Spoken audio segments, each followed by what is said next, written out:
Hi friends, இன்றைக்கி நம்ம சேனலில் என்ன பார்க்க போகிறோன்னா வைகுண்ட ஏகாதசிக்கு எங்கள் சைடு, அதாவது எங்கள் வீட்டிலலாம் வந்து டிஃபன் ஐட்டம் நிறைய பண்ணுவாங்க.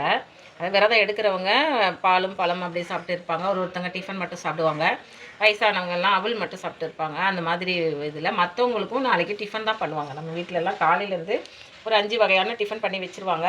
அதுதான் பொழுதன்னைக்கும் சாப்பிட்ணும். மறுநாள் வந்து நம்ம சுர்வாசல் பார்த்துட்டு வந்து டிஃபன் சாப்பிட்டுட்டு விரதமாக இருந்து கண்ணு முழிச்சிட்டு மறுநாள் காலையில் வந்து துவாதசிக்கு வந்து காலையிலேயே சமையல் பண்ணுவாங்க. அதை நெல்லிக்காயெலாம் சேர்த்து அவுத்திக்கீரை இதெல்லாம் பண்ணி வடை பாயசம் அதெல்லாம் பண்ணி சாமி கும்பிட்டுட்டு கோயிலுக்கு போயிட்டு அன்றைக்கி ஃபுல்லாக தூங்காமல் இருக்கணும். இதுதான் வைகுண்ட ஏகாதசிக்கு எங்கள் ஊர் பக்கம்லாம் விரதமாக இருக்கிற ஒரு விஷயம். அந்த வரிசையில் பார்த்திங்கன்னா நாளைக்கு வந்து வீட்டில் என்னென்ன டிஃபன் பண்ணுவாங்க அப்படின்னு பார்த்திங்கன்னா ஈஸியான டிஃபன் தான் நிறைய பண்ணுவாங்க. ரொம்ப டைஜஷன் ஈஸியாக இருக்கிறது தான் பண்ணுவாங்க. அதில் வந்து இந்த புழுங்கல் அரிசியை வறுத்து பொறுமாக்களின்னு ஒன்று பண்ணுவாங்க. அது நாளைக்கு கண்டிப்பாக வீட்டில் பண்ணுவாங்க. இதில் டிஃப்ரெண்ட் என்னன்னு கேட்டிங்கன்னா, இந்த பெருமாள் களிக்கு வந்து பொறுமா களின்னுவாங்க. வெறும் புழுங்கல் அரிசியில் தான் அதை பண்ணுவாங்க. திருவாதிரை களி வந்து பார்த்திங்கன்னா பச்சரிசியும் பாசிப்பருப்பும் வறுத்து கொரன்னு அரைச்சி திருவாதிரை களி பண்ணுவாங்க, தேங்காயெல்லாம் போட்டு. அது வந்து 3ஆம் தேதி வரதுனால நம்ம அடுத்த வீடியோவில் அதை பார்க்கலாம். இப்போ நம்ம பார்க்க போகிறது என்னன்னு கேட்டிங்கன்னா, ஒரு 3 டிஷ்ஷு பண்ணி காமிக்கலாம் அப்படின்னு. இட்லி எடுத்துக்கலாம். இட்லியும் டிஃபன் இதில் தான் வச்சுப்பாங்க. நாளைக்கு ஃபுல்லாக சாப்பாடு எடுக்க மாட்டாங்க. எல்லாருமே நார்மலாகவே இருக்கிறவங்க எல்லாருமே வந்து நாளைக்கு எங்கள் ஊர் பக்கம் பார்த்திங்கன்னா டிஃபன் தான் சாப்பிடுவாங்க. அந்த வரிசையில் நம்ம ஃபஸ்ட்டு பார்க்க போகிறது என்னன்னு கேட்டிங்கன்னா, பெருமாள் களி, அதாவது பொறுமாக்களின்னு சொல்லுவாங்கள்ல, அது எப்படி செய்கிறதுன்னு நம்ம பார்ப்போம். அதுக்கு வந்து முதல்ல தேவையான பொருட்கள் பார்த்துருவோம். அதுக்கு வந்து என்ன பண்ணியிருக்கேன், புழுங்கல் அரிசி எடுத்திருக்கேன். அதுக்கு தேவையான வெல்லம் எடுத்திருக்கேன். இது ஆஸ்யூஷுவல் உங்களுக்கு தெரியும், ஏலக்காய் பொடி. இது தேங்காய் எடுத்துருக்கேன். தேங்காய் வந்து உங்கள் ஆப்ஷன் தான், எவ்வளோ வேணாலும் போட்டுக்கலாம். இதை முதல்ல நம்ம வறுத்துக்கணும். இது எப்படி செய்கிறதுன்னு பார்த்திங்கன்னா, இதை முதல்ல நல்லா வறுத்து மிக்சியில் பொடி பண்ணிக்கணும். நம்ம இதை முதல்ல வறுத்துட்டு வந்துடலாம்.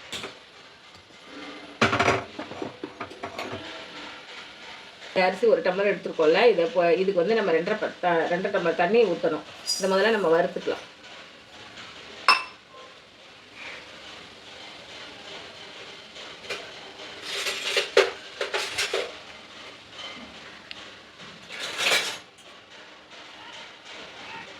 இது பதம் என்னன்னு கேட்டிங்கன்னா, நல்லா பொரியணும்.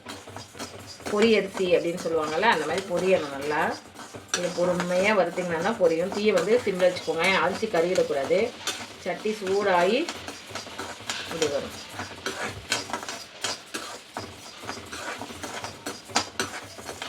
இப்போல்லாம் அந்த மாதிரி டிஃபனாக சாப்பிட்றாங்களா என்னன்னு தெரியாது. ஆனால் வந்து எங்கள் வீட்டு பழக்கமே அதுதான். டிஃபன் தான் பண்ணுவாங்க நாளைக்கு ஃபுல்லாக.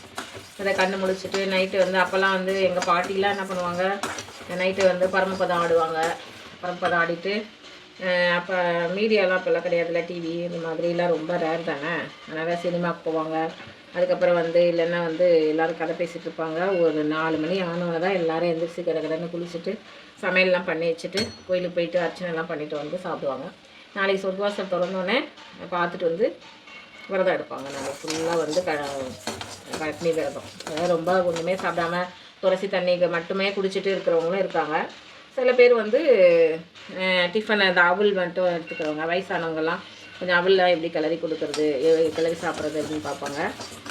அதனால் ஒரு வீட்டு பழக்கம், இது எங்கள் பழக்கம். அதனால் சரி யூஸ்ஃபுல்லாக இருக்கும் உங்களுக்கு அப்படின்னு சொல்லிட்டு நான் இப்போ போடுறேன் வீடியோ.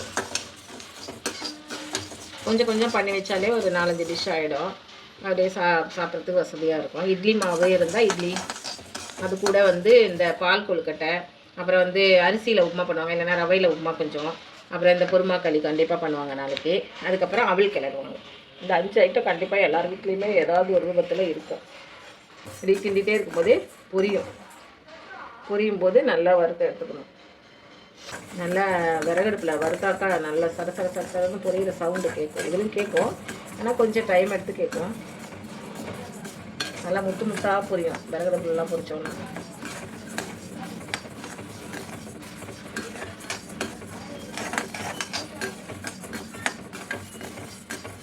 அரிசி பொரியிற வாசனை வரும் உங்களுக்கு வறுத்துட்டே இருக்கும்போது. அந்த மாதிரி வறுத்துட்டே வந்தீங்கன்னா, எத்தனை பேருக்கு இந்த பழக்கம் இருக்குதுன்னு கமெண்ட் பண்ணுங்கள் ஃப்ரெண்ட்ஸ். இந்த அளவு பொரிஞ்சோன்னே எடுத்து பாத்திரத்தில் மாற்றிக்கணும், தட்டில் மாற்றிக்கணும். இது ஆறட்டும். அதுக்காட்டியும் நம்ம வந்து ஒரு 2.5 டம்ளர், இந்த டம்ளரில் அரிசி எடுத்துருக்கோம், அதனால் ஒரு 2.5 டம்ளர் தண்ணி வச்சுக்கணும். எந்த அளவு அரிசி எடுக்கிறோமோ அந்த அளவுக்கு 2 டம்ளர் தண்ணி. இது நல்லா வெல்லம் கொதித்து வரட்டும். அதில் தான் நம்ம அரிசி கிண்ட போகிறோம் மாவை. நல்லா வெல்லம் வந்து உங்களுக்கு இனிப்பு எந்த அளவுக்கு தேவையானதோ அது மாதிரி போட்டுக்கோங்க. இது நல்லா கொதிக்கட்டும்.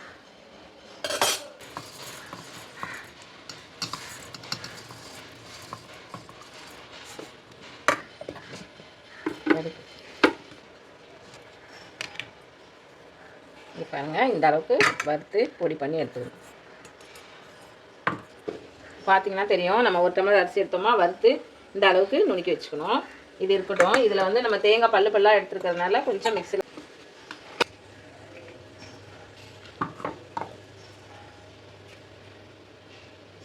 இப்போ நல்லா கரைஞ்சிச்சு. நான் ஆர்கானிக் வெல்லம் எடுத்துருக்கிறதுனால நான் அப்படியே தான் போட போகிறேன். இதை வந்து நீங்கள் தூவும்போது 2.5 டம்ளர் தண்ணி கரெக்டாக வச்சுக்கோங்க. மாவு வெந்து சுருண்டு வர சரியாக இருக்கும். இதை கொஞ்சம் கொஞ்சமாக தான் நம்ம தூவணும், ஏன்னா கட்டி விழுந்துடும். அதனால கொஞ்சம் கொஞ்சமாக தான் தூவும்.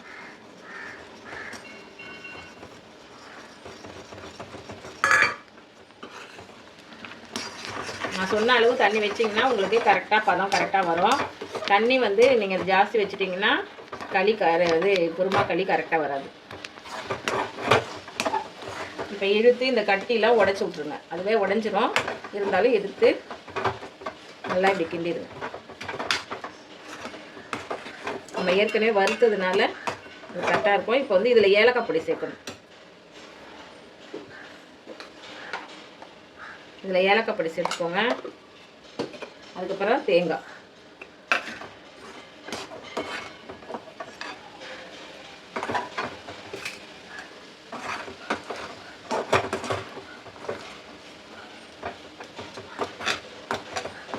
இது நாளைக்கு வந்து ஏகாதசிக்கு இதான் பெருமாள் களி. இதை வந்து உருண்டை பிடிச்சி வைக்கலாம்.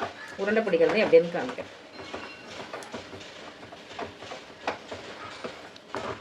அவ்வளோதான் ஃப்ரெண்ட்ஸ். இது வந்து பார்த்திங்கன்னா அந்த மாவு வறுத்ததுனால நல்லா வெந்துடும். இந்த தண்ணி அளவு ஒரு 2.5 பங்கு கரெக்டாக வைங்க. இது நெய்யெல்லாம் நீங்கள் தொடக்கூடாது, ஏன்னா நாளைக்கு லைட் ஃபுட்டாக இருக்கிறதுனால இப்படி தான் கொடுப்பாங்க. நெய், எண்ணெய் இதெல்லாம் சேர்க்கணும். இந்த மாதிரி உருக்கிட்டு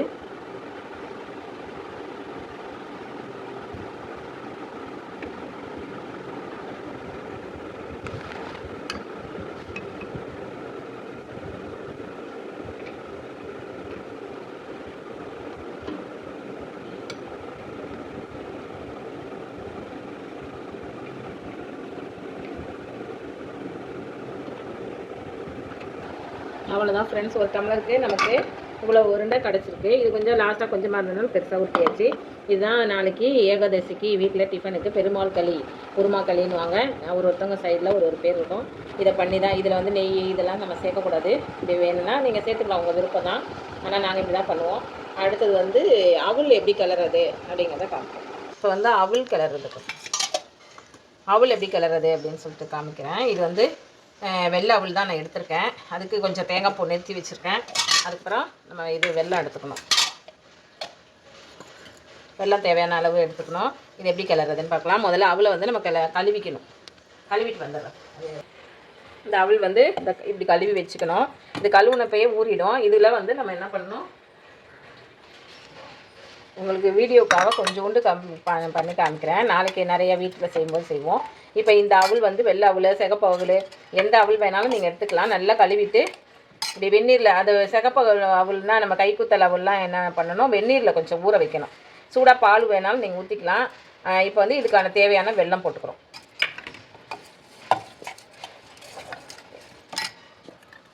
இப்போ தேங்காய், இப்போ ஏலக்காய் பொடி கொஞ்சம் போட்டுக்கிறோம்.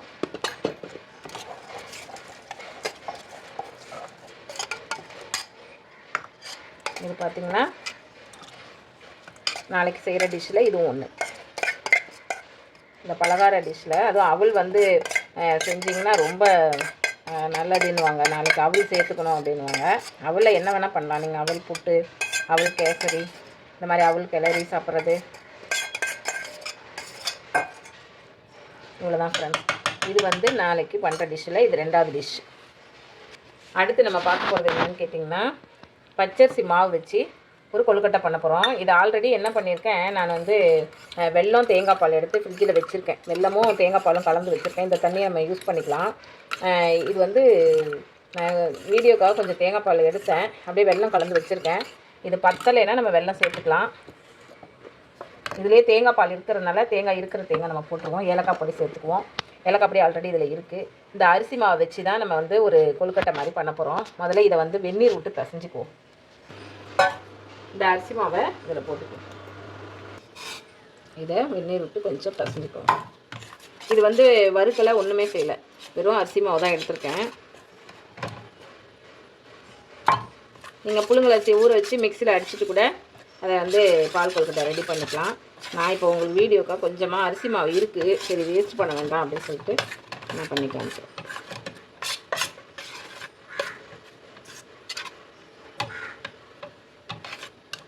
இந்த அளவு கெட்டியாக எடுத்துக்கோங்க.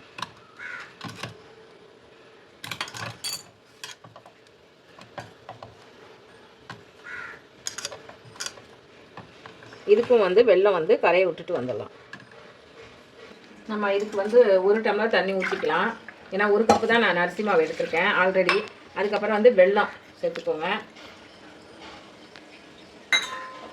இது வந்து தேங்காய் பால் வேறு நான் வெல்லம் போட்டு எடுத்து வச்சுருக்கேன், அதையும் ஊற்றிக்கிறேன். இதெல்லாம் ஒன்றா கொதி வரட்டும். அதுக்காட்டி நம்ம என்ன பண்ணலாம், இது உறைஞ்சி போயிருக்கு ஃப்ரிட்ஜில் இருந்ததுனால, கொதிச்சோன்னா இது சரியாயிடும். இப்போ என்ன பண்ணணும், இதை உருட்டிக்கலாம். ஏலக்காய் பொடி போட்டுடலாம். தேங்காய் பால் ஆல்ரெடி இருக்குது, கொஞ்சம் தேங்காய் மிச்சம் இருந்தது, நான் அதையும் சேர்த்துக்கிறேன். இந்த டைஜஷன் ஆகாமல் போயிருந்தால் தேங்காயெலாம் கம்மியாக சேர்க்குறேன் நான். உங்களுக்கு வேணும்னா அதிகமாக சேர்த்துக்கோங்க.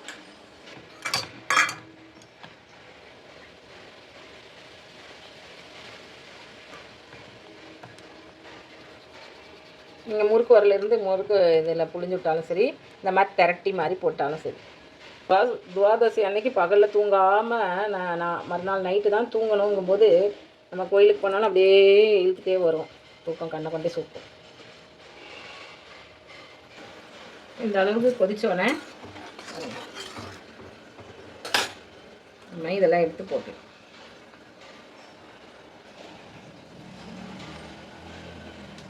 இது வெந்தோடனே பிரிஞ்சிடும். அப்படியே நீங்கள் அது எப்படி ஒத்தையாக போடலன்னு நினைக்காதீங்க, பிரிஞ்சிடும். இப்போ கிளறாதீங்க, நல்லா வரட்டும்.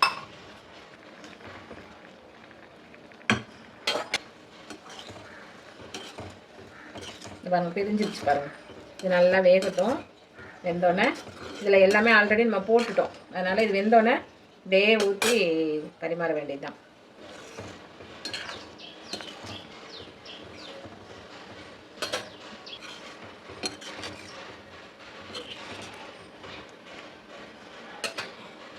இவ்வளோ தான் ஃப்ரெண்ட்ஸ். இது கொழுக்கட்டை வெந்து மேலே வந்துருச்சு பாருங்கள். இதுக்கு மேலே நம்ம போடக்கூடாது, இதை நிறுத்திடலாம். இப்போ இதை வந்து பாத்திரத்தில் மாற்றிடலாம்.